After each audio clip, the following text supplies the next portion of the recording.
మత్తయి సువార్త 5వ అధ్యాయం. ఆయన ఆ జన సమూహములను చూచి కొండ ఎక్కి కూర్చుండగా ఆయన శిష్యులు ఆయన యుద్ధకు వచ్చరి. అప్పుడైన నోరు తెరచి ఇలాగు బోధింపసాగాను. ఆత్మ విషయమై దీనులైన వారు ధన్యులు, పరలోక రాజ్యము వారిది. దుఃఖపడువారు ధన్యులు, వారు ఓదార్చబడుదురు.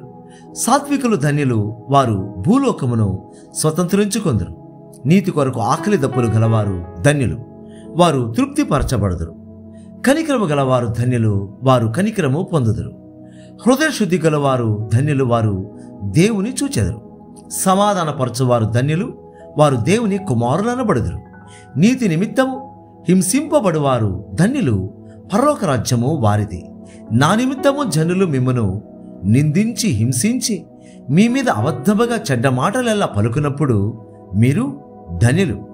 సంతోషించి ఆనందించుడి, పరలోకమందు మీ ఫలము అధికమగును. ఇలాగున వారు మీకు పూర్వమందుండిన ప్రవక్తలను హింసించరి. మీరు లోకమునకు ఉప్పై ఉన్నారు.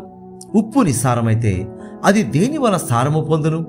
అది బయట పారవేయబడి మనుషుల చేత త్రొక్కబడుటకే గాని మరి దేనికిని పనికిరాదు. మీరు లోకమునకు వెలుగై ఉన్నారు. కొండ మీద నుండి పట్టణము మరుగై ఉండనేరదు. మనుష్యులు దీపము వెలిగించి కొంచెము క్రింద పెట్టరు, కాని అది ఇంట నుండి వారికందరికీ వెలుగిచ్చుటకై దీపస్తంభం మీదనే పెట్టుదురు.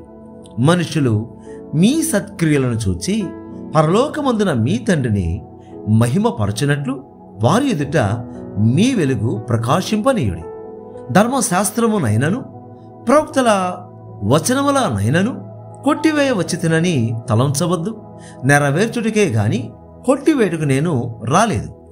ఆకాశమును భూమియు గతించిపోయిననే గాని ధర్మశాస్త్రమంతయు నెరవేరు వరకు దాని నుండి యొక్క పొల్లైనను ఒక సున్నైనను తప్పిపోదని నిశ్చయంగా మీతో చెప్పుచున్నాను. కాబట్టి ఈ ఆజ్ఞలలో మిగుల అల్పమైన ఒక దానినైనను మీరి మనుష్యులకు అలాగును చేయ బోధించువాడెవడో వాడు పరలోక రాజ్యంలో మిగుల అల్పుడనబడను.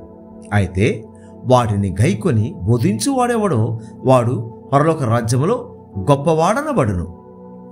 శాస్త్రుల నీతి కంటేను పరిసయ్యుల నీతి కంటేను మీ నీతి అధికము కాని ఎడల మీరు పరలోక రాజ్యంలో ప్రవేశింపనేరని మీతో చెప్పుచున్నాను. నరహత్య చేయవద్దు. నరహత్య చేయవాడు విమర్శకు లోనగునని పూర్వీకులతో చెప్పబడిన మాట మీరు విన్నారు గదా. నేను మీతో చెప్పునదేమనగా, తన సహోదరుని మీద కోపపడు ప్రతివాడు విమర్శకు లోనగును. తన సహోదరుని చూచి వ్యర్థుడా అని చెప్పువాడు మహాసభకు లోనగును. ద్రోహి అను చెప్పువాడు నరకాగ్నికి లోనగును. కావున నీవు బలిపీఠమునొద్ద అర్పణము నర్పించుచుండగా నీ మీద నీ సహోదరునికి విరోధం ఏమైనను కలదని అక్కడ నీకు జ్ఞాపకం వచ్చిన ఎడల అక్కడ బలిపీఠము నిదుటనే నీ అర్పణము విడిచిపెట్టి మొదట వెళ్ళి నీ సహోదరునితో సమాధానపడుము. అటు తరువాత వచ్చి నీ అర్పణము నర్పింపము. నీ ప్రతివాదితో నీవును త్రోవలో ఉండగానే త్వరగా వానితో సమాధానపడుము. లేని ఎడల ఒకవేళ నీ ప్రతివాది నిన్ను న్యాయాధిపతికి అప్పగించను, న్యాయాధిపతి నిన్ను బంట్రౌతుకు అప్పగించను. అంతటా నీవు చెరసాలలో వేయబడదు. కడపటి కాసు చెల్లించు వరకు అక్కడ నుండి నీవు వెలుపలికి రానేరవని నీతో నిశ్చయంగా చెప్పుచున్నాను. వ్యభిచారము చేయవద్దని చెప్పబడిన మాట మీరు విన్నారు గదా. నేను మీతో చెప్పునదేమనగా, ఒక స్త్రీని మోహపు చూపుతో చూచు ప్రతివాడు అప్పుడే తన హృదయమందు ఆమెతో వ్యభిచారము చేసినవాడగును. నీ కుడి కన్ను నిన్ను అభ్యంతర పరచనేడల దాని పెరికి నీ యొద్ద నుండి పారవేయము. నీ దేహమంతయు నరకములో పడవేయబడకుండా నీ అవయవములలో నొకటి నశించుట నీకు ప్రయోజనకరము కదా.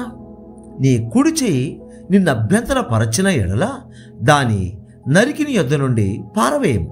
నీ దేహమంతయు నరకములో పడకుండా నీ అవయవములలో ఒకటి నశించుట నీకు ప్రయోజనకరము కదా.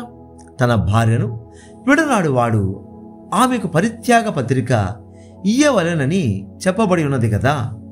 నేను మీతో చెప్పున్నదేమనగా, వ్యభిచార కారణమును బట్టి గాక తన భార్యను వెడనాడు ప్రతివాడును ఆమెను వ్యభిచారిణిగా చేయుచున్నాడు. విడనాడబడిన దానిని పెండ్లాడువాడు వ్యభిచరించుచున్నాడు. మరియు నీవు అప్రమాణము చేయక నీ ప్రమాణములను ప్రభువునకు చెల్లింపవలనని పూర్వీకులతో చెప్పబడిన మాట మీరు విన్నారు కదా. నేను మీతో చెప్పున్నదేమనగా, ఎంత మాత్రము ఒట్టు పెట్టుకొనవద్దు. ఆకాశము తోడనవద్దు, అది దేవుని సింహాసనము. భూమి తోడనవద్దు, అది ఆయన పాదపీఠము. యెరూషలేము తోడనవద్దు, అది మహారాజు పట్టణము. నీ తల తోడని ఒట్లు పెట్టుకొనవద్దు. నీ ఒక వెంట్రుకనైనను తెలుపుగా గాని నలుపుగా గాని చేయలేవు. మీ మాట అవునంటే అవును, కాదంటే కాదు అని ఉండవలెను. వీటికి మించునది దుష్టుని నుండి పుట్టునది. కంటికి కన్ను పంటికి పళ్ళు అని చెప్పబడిన మాట మీరు విన్నారు కదా. నేను మీతో చెప్పున్నదేమనగా, దుష్టుని ఎదిరింపగా నిన్ను కుడి చెంప మీద కొట్టువాని వైపునకు ఎడమ చెంప కూడా త్రిప్పము. ఎవడైనా నీ మీద వ్యాజ్యము వేసి నీ అంగీ తీసుకొన గోరిన ఎడల వానికి నీ పై వస్త్రము కూడా ఇచ్చివేయము. ఒకడొక మైలు దూరము రమ్మని నిన్ను బలవంతము చేసిన ఎడల వానితో కూడా 2 మైళ్ళు వెళ్ళుము. నిన్ను అడుగువానికిమ్ము, నిన్ను అప్పు అడుగగోరు వాని నుండి నీ ముఖము త్రిప్పుకొనవద్దు. నీ పొరుగువాని ప్రేమించి నీ శత్రువును ద్వేషించుమని చెప్పబడిన మాట మీరు విన్నారు కదా. నేను మీతో చెప్పున్నదేమనగా, మీరు పరలోకమందున్న మీ తండ్రికి కుమారులై ఉండినట్లు మీ శత్రువులను ప్రేమించుడి, మిమ్మల్ని హింసించు వారి కొరకు ప్రార్థన చేయుడి. ఆయన చెడ్డవారి మీదను మంచివారి మీదను తన సూర్యుని ఉదయింపజేసి నీతిమంతుల మీదను అనీతిమంతుల మీదను వర్షము కురిపించుచున్నాడు. మీరు మిమ్మను ప్రేమించు వారినే ప్రేమించినడల మీకేమి ఫలము కలుగును? సుంకరులను అలాగూ చేయుచున్నారు కదా. మీ సహోదరులకు మాత్రము వందనము చేసినడల మీరు ఎక్కువ చేయుచున్నదేమి? అన్యజనులను అలాగూ చేయుచున్నారు కదా. మీ పరలోకపు తండ్రి పరిపూర్ణుడు గనుక మీరును పరిపూర్ణులుగా ఉండెదరు. మత్తయి సువార్త 6వ అధ్యాయము. మనుషులకు కనబడవలనని వారి ఎదుట మీ నీతి కార్యము చేయకుండా జాగ్రత్త పడుడి. లేని ఎడల పరలోకమందున మీ తండ్రి యొద్ద మీరు ఫలము పొందరు. కావున నీవు ధర్మము చేయనప్పుడు మనుషుల వలన ఘనత నొందవలనని వేషధారులు సమాజ మందిరములలోను వీధులలోను చేయులాగున నీ ముందర బూర ఊదింపవద్దు. వారు తమ ఫలము పొంది ఉన్నారని నిశ్చయముగా మీతో చెప్పుచున్నాను. నీవైతే ధర్మము చేయనప్పుడు నీ ధర్మము రహస్యముగా నుండు నిమిత్తము నీ కుడి చేయి చేయునది నీ ఎడమ చేతికి తెలియకయుండవలెను. అట్లయితే రహస్యమందు చూచు నీ తండ్రి నీకు ప్రతిఫలం ఇచ్చును.